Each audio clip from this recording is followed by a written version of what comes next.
Assalamualaikum warahmatullahi wabarakatuh. Perkenalkan, nama saya Aji Abdul Maulana, NIM 1906404. Baiklah, saya akan menjelaskan tentang instalasi penangkal petir. Beberapa jenis instalasi penangkal petir. Yang pertama, Franklin Rod atau jalur instalasi tunggal. Hal ini merupakan kerucut tembaga dengan daerah perlindung berupa kerucut imajiner dengan sudut puncak 1120 agar daerah perlindungan besar. Franklin Rod dipasang pada pipa besi atau dengan tinggi 1-3 meter. Makin jauh dari Franklin Rod, makin lemah perlindungan di dalam daerah perlindungan tersebut. Franklin Rod dapat dilihat berupa tiang-tiang di bubungan atau atap bangunan, bisa kita lihat pada gambar. Next. Yang kedua Faraday Cat. Untuk mengatasi kelemahan Faraday Rod karena adanya daerah yang tidak terlindungi dan daerah perlindungan melemah, bila jarak makin jauh dari Franklin Rodnya, maka dibuat sistem Faraday Cat. Faraday Cat merupakan sistem dan sifat seperti Franklin Rod, tapi pemasangannya di seluruh permukaan atap dengan tiang-tiang yang lebih rendah. Kemudian radioaktif, meskipun merupakan sistem penarik petir terbaik, namun sudah dilarang penggunanya karena radiasi yang dipancarkan dapat mengganggu kesehatan manusia. Selain itu, sistem ini akan berkurang radius pengamannya bersama waktu sesuai dengan sifat radioaktif. Kemudian penangkal petir elektrostatik. Prinsip kerja penangkal petir ini mengadopsi sebagai sistem penangkal petir radioaktif, yakni menambah muatan pada ujung vinyl atau splitzer agar petir selalu memilih ujung ini untuk disambar. Perbedaan dari sistem radioaktif dan elektrostatik ada pada energi yang dipakai. Untuk penangkal petir radioaktif, muatan listrik dihasilkan dari proses hemburan zat berradiasi, sedangkan pada penangkal petir elektrostatik, energi listrik dihasilkan dari listrik awan yang menginduksi permukaan bumi. Kemudian indeks risiko bahaya dan jarak bebas. Indeks macam struktur bangunan dan isi. Bangunan dengan isinya yang jarang digunakan memiliki skor terendah dan bangunan yang mudah meledak. Kemudian indeks macam konstruksi bangunan. Konstruksi bangunan berbahan kayu dan atap bukan logam memiliki skor terendah, dan bangunan yang terbuat dari bahan logam memiliki skor lebih tinggi. Kemudian indeks tinggi bangunan. Bangunan yang memiliki ketinggian 0-6 meter memiliki skor terendah, dan bangunan yang memiliki ketinggian sekitar ratusan meter memiliki skor yang tertinggi. Kemudian indeks macam situasi bangunan. Bangunan yang dibangun di atas tanah datar yang rata memiliki skor terendah, dan bangunan yang dibangun di puncak gunung lebih dari 1000 meter memiliki skor tertinggi. Kemudian komandan penangkal petir. Ujung penerimaan sambar petir atau splitzer merupakan pertama yang menerima sambaran petir. Terdiri atas bagian, yaitu 1. Main rod adalah batang utama berbentuk runcing terbuat dari logam yang berfungsi sebagai penerimaan sambaran petir langsung. Yang kedua, elektroda. Perangkat ini memainkan peran yang sangat penting sebagai bilah pemicu untuk mengumpulkan cadangan energi awan dari luar, dan energi tersebut dimanfaatkan untuk membangkitkan early streamer emission conductor. Bila pemicu ini aktif bekerja dengan dua sistem. Pertama, menerima dan mengumpulkan energi awan dengan menggunakan sistem induksi serta sensor. Sedangkan yang keduanya menggunakan karbon inti yang mengumpulkan energi awan dari induksi tersebut. Yang ketiga, ion generator. Terdiri dari unit kapasitor, ion pembangkit, dan sensor petir. Yang keempat, sphere sorter. Bagian ini adalah konduktor di sisi atas untuk menembak ion ke udara.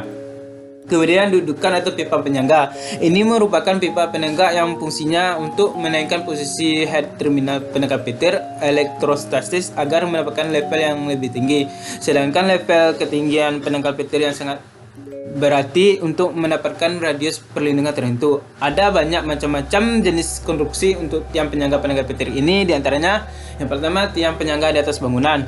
Instalasi penangkal petir di atas bangunan seperti ini dipasang pada lantai bangunan tertinggi atau pada dak bangunan tersebut. Konstruksi tiang harus memakai plat logam atau sejenisnya yang berfungsi sebagai dudukan atau pondasinya tiang penyangga. Instalasi penangkal petir seperti ini biasanya pada perkantoran atau gedung. Kemudian instalasi penangkal petir di atas bangunan yang menggunakan atap baja ringan atau besi WF, maka konstruksi tiang penyangga penangkal petir diklem pada struktur logam tersebut dan menggunakan klem khusus. Instalasi penangkal petir seperti ini biasanya pada pabrik dan gudang. Kemudian tiang penyangga tiang tunggal. Konstruksi tiang penyangga petir seperti ini merupakan konstruksi paling tinggi. Tiang penyangga tersebut berdiri di independen tanpa bersinggungan dengan struktur bangunan yang akan dilindungi. Biasanya tiang tersebut dipasang dengan tinggi 20 meter menggunakan pipa galvanize ukuran 65432 seperti antena. Konstruksi penyangga petir seperti ini biasanya pada area terbuka atau kawasan industri. Kemudian tiang penyangga di atas tower triangle. Instalasi penanggal petir di atas tower triangle sangat banyak digunakan orang. Hal ini karena tower tersebut merupakan bagian tertinggi dan struktur bangunan yang akan diproduksi. Umumnya tower triangle tersebut dibuat sebagai perangkap penunjang komunikasi sebuah perusahaan. Kemudian tiang penyangga di atas tower BTS. Instalasi penanggal petir dengan konstruksi seperti ini mirip dengan di atas tower triangle. Bedanya hanya pada struktur tower yang lebih besar, sementara cara mendirikan tiang penanggal petirnya sama. Kemudian kabel. Beberapa jenis kabel instalasi pada penanggal petir yaitu yang pertama A. Outdoor installation. Di luar bangunan dan jalur instalasi lain atau listrik data ataupun jauh dari jangkauan penghuni, maka kabel bisa menggunakan kabel WPC minimal 50 mm atau break copper conductor dengan pertimbangan yang murah. Yang B. In atau outdoor installation. Diletakkan di atas bangunan dan bisa jauh dari instalasi lain ataupun jauh dari jangkauan penghuni, maka kabel bisa menggunakan NYY minimal 50 mm atau 70 mm dengan pertimbangan kabel ini cukup mampu menahan induksi petir. Yang ketiga, indoor high installation.